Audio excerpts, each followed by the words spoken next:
Big boss 5 हा महाराष्ट्रातील लोकप्रिय सीझन ठरलेला आहे. सर्वजण जे वाट पाहत आहेत मित्रांनो, फायनलची वाट पाहत आहेत आणि ते जे फायनल आहे मित्रांनो 6 ऑक्टोबरला होणार आहे. त्यासाठी सर्व प्रतीक्षित आहेत. यामध्ये फायनल कोण जिंकणार आहे. यामध्ये पाहू शकता एकूण 7 सदस्य घरामध्ये आहेत. त्यामध्ये निकिता ही फायनलिस्ट ठरलेला आहे आणि एकूण 6 सदस्य नॉमिनेशन प्रक्रियेमध्ये सहभागी करण्यात आलेले आहेत. तर एकूण 7 सदस्यापैकी 5 सदस्य हे फायनल राऊंडमध्ये जाणार आहेत आणि फायनलिस्ट ठरणार आहेत. यापैकी एकूण 7 सदस्यामध्ये 2 सदस्य हे घराबाहेर लवकरच पडणार आहेत मित्रांनो. तर या 7 सदस्यापैकी कोणते 2 सदस्य घराबाहेर पडू शकतात.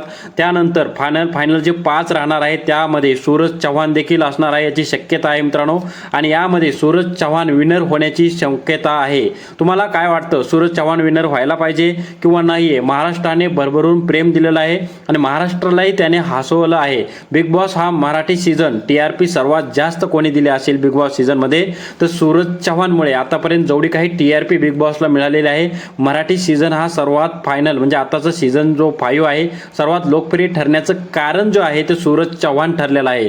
तर तुम्हाला हे असे वाटत असेल तर नक्की कमेंट बॉक्समध्ये कळवा आणि बिग बॉस 5 चा विनर सूरज चव्हाण होऊ शकतो का नाहीये हे बिग बॉस कमेंटमध्ये तुम्हाला कळवायचं आहे. जय हिंद, जय महाराष्ट्र, धन्यवाद.